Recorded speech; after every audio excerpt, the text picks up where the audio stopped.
this is Rhonda from Rhonda's Country Kitchen, and it is nearing the Christmas season, and you know, we did our turkey and our little hams for Thanksgiving. So a lot of people choose beef for Christmas.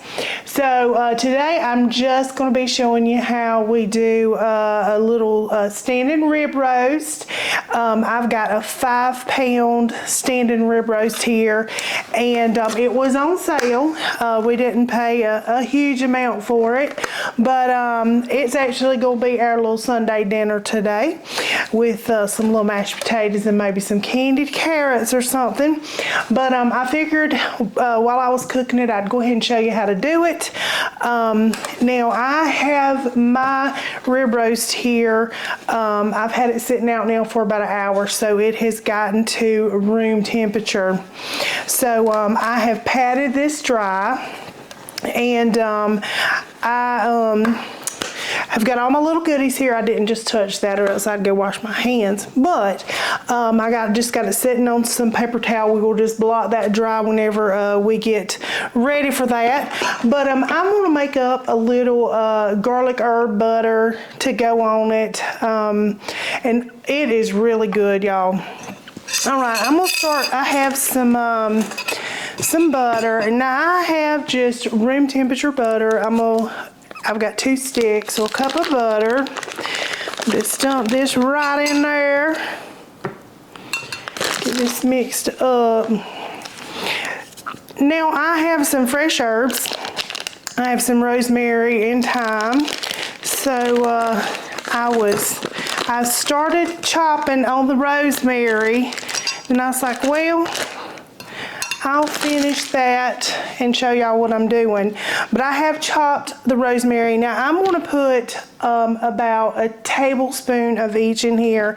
And I've got my thyme here, and I'm just taking this and I'm just stripping it off the little stick there. And we're going to give that just a little quick little chop after I get that. The thyme is a whole lot easier than that rosemary. It's stubborn sometimes. You're trying to chop it up. But it's good. It's good to go now. Get this cleaned off these little sticks. Now I've got my oven set at 375. Now, I know people do it all kind of different ways. Start your oven off real hot. Some do 500 or whatever. And I'm going to do 375, and we're going to do that. We're going to put it in that hot oven. We're going to cook it, turn it off, and then let it sit for 3 hours. Then we're going to turn it back on. But I'll give y'all all of the details on that. Let me just give this just a little quick chop here, because we're going to put that in our butter. I've got some fresh garlic cloves here, yummy, yummy. And that's going to just be bursting with flavor. Let's just go ahead and put this in our butter. Just swoop that off right there. And that was 1 tablespoon of fresh rosemary and 1 tablespoon of the thyme. Now, I might go ahead and give this just a little mix. All that green in it too. It makes it so pretty on your steak there. All right, let's get this garlic going. Yummy, yummy. Yummo. Oh, did I get a fork? Yes, duh. Got the fork right in my face, y'all. Tell you, I'm losing it. I'm slipping a little bit. Trying to get that shell, that hull out of it. All right. Just get that in there. We'll worry about that in a minute. Ooh, that garlic smells so good. I know some people don't like the taste of garlic, but it really enhances the flavor of just about anything. Y'all know I'll put onion powder, garlic powder, whatever if I don't have fresh garlic. Now you can put however many of these in here. I'm gonna go with 6 cloves. on this. Take some strength to close this thing, good Lord. There we go. Maybe y'all know of an easier kitchen doodad that I don't know about. Y'all know how I like this kitchen doodads. All right, get that all in there. Man, it smells good. It just smells good. All right, get this other fork. All right, just go give this a little stir. Now I'm gonna add about I'm gonna add 2 tablespoons of salt in here, and I have the kosher salt. We'll go right in here, and of course y'all know some black pepper. We'll put some onion powder in it. I've already got my garlic, so just go do the onion powder. Get my little black pepper going. Are y'all ready for the holidays? I am so excited, mainly just for the grandbabies. But y'all should see all the stuff I have got to wrap. That's what I should be doing right now, is just wrapping some stuff. I got everything. It's been coming at the front door, and I just been kind of shoving it in the dining room area. So it's gonna be fun getting all that stuff wrapped up, ready for them little babies, I'm telling you. All right, now I'm gonna put some accent in here. That'll be good. Just put whatever you like on your piece of meat. That's what you do. Just play it by ear there. All right. Now, I'm gonna get my little gloves on. You can just go in there with your hands. Now, I will tell you, if your beef is not room temperature and it's cold, this butter is just going to harden up, and you're going to have to kind of melt this butter just a little bit, just to get it to stay on there. All right, let's give this a good pat down now, because we want to be dry to take this little butter on. We want it to be good.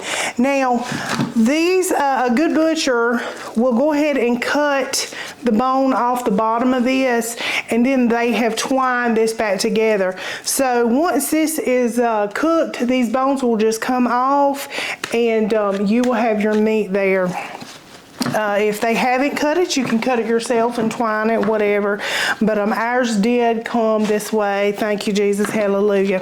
All right, I'm just going to go in here. There's really no nice fancy way to do it. We're just going to rub this thing down, get it good. Now I'm going to put just a smidgen of water in the bottom of this pan, and I've got about 1/3 cup, so I will put that at the bottom. And let's get this all rubbed in, all over. Lord, my nose is itching. Ain't that how it goes?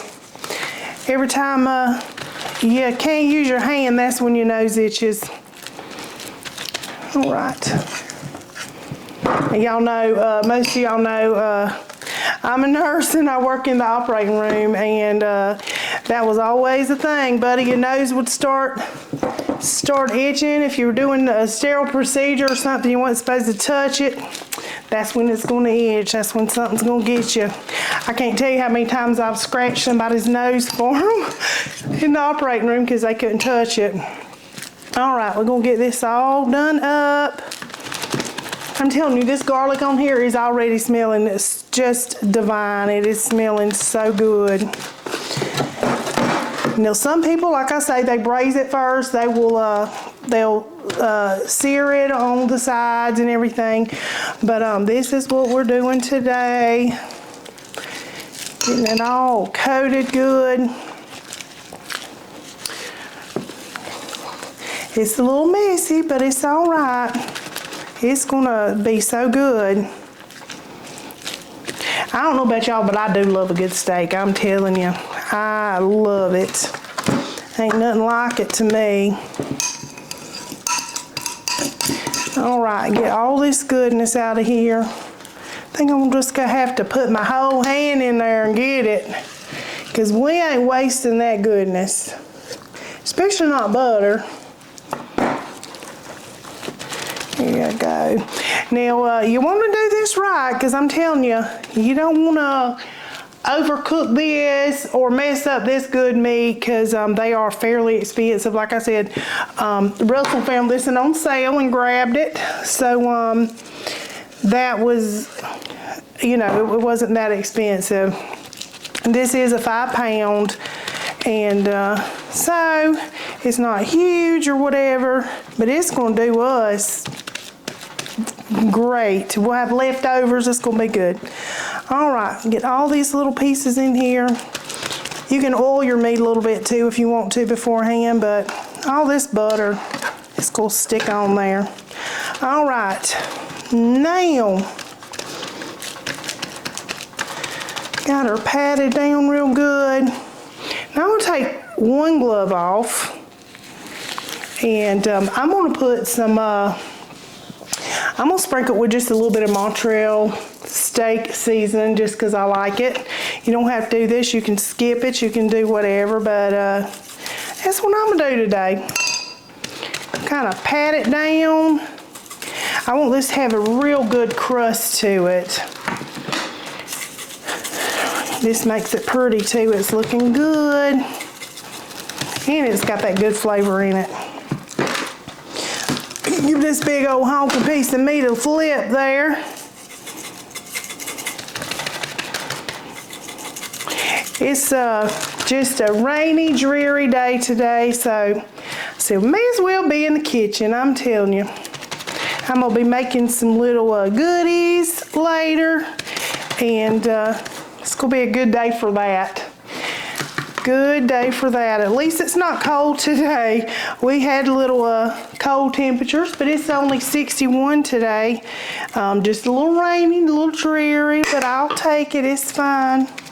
I actually love a rainy day, y'all. I'm weird like that. I love, love, love a rainy day. I get more things accomplished on a rainy day. Now, I don't like to be out in it and have to go all over the place in it and stuff. But I do love just being at home when it rains. All right, now I'm going to just use this one little glove here and put this in my pan. First, I'm going to put that little bit of water down here. And it was only a 1/3 cup of water, so not much water at all. So get this all pretty on here. You don't want to cover this. You want it to be left open, so no aluminum foil, and you want your bones to be on the bottom. So and those bones are good for keeping the meat from touching the pan, just standing it up. That's why it's called a standing rib roast. But it is good for that, those little bones. So you want to keep those bones on it while you're cooking it. Now don't that just look fabulous, y'all? Just fabulous. Now I hope I don't booger this up, because like I said, you don't want to mess up this big old piece of meat. So I don't cook these very often. I will be the first to say I don't. I've cooked it. Now we have this every Christmas. My father-in-law is an expert at this, and he does do his a little different. He does braise his and stuff on the outside, he said, and he don't do the garlic butter and stuff. He just seasons it and let it rip, and it is always delicious, I'm telling you. But I have done this with the garlic butter, and I do tend to like those flavors on this. So I'm gonna put this in here, 375. We're going to let this cook for 40 minutes in the oven. Then we're going to just turn the oven off, just shut the fire off, and it's going to sit in the oven for 3 hours. Now you don't peek, you don't go looking in the oven because you're going to let that heat out. It's going to escape and it's not going to be done. So if you want to look at it, just turn your oven light on and take a little gander at it, but don't be peeking, opening up, being nosy, seeing if it's how it's doing and how it's cooking. So 375 for 40 minutes. We're going to shut her down and let it sit for 3 hours. And then in 3 hours, still not going to open it, we're going to crank the heat back up to 375, 400 and let it cook for about 20-25 minutes. And then we should be able to just pull it out, let it rest for a few minutes, and it should be good to go. So while she's in there just rolling, I'm going to get some other little goodies going, and I will check back when it comes out the oven. Okay, y'all, we've got this big old hunk of meat here ready to go now. We put it in at 375 for about 40 minutes, turn the oven completely off, and let it rest for 3 hours. Then turn the oven back on to 400, and we cooked it for about 20 minutes. We checked it and the temperature wasn't at where we wanted. It was like 125. Russ said no, let's let it go for a little bit longer. So we went for about 15 minutes more. So it's now been sitting there resting for about 15 minutes, and I hope it's going to be good. It's got a nice crust to it. That garlic herb butter I think is going to be real good for it. So this is what it's looking like. I don't know if you can see it, but it's looking good. So I've got us some mashed potatoes and gravy and some glazed carrots. Everything's ready to go except this meat. So I'm gonna give it a little cut and hope it's gonna be good. Let me get this this little string. I've already cut one of them off. Here's another one. There we go. There goes some crust, but it'll be all right. I'm just gonna give it a little cut.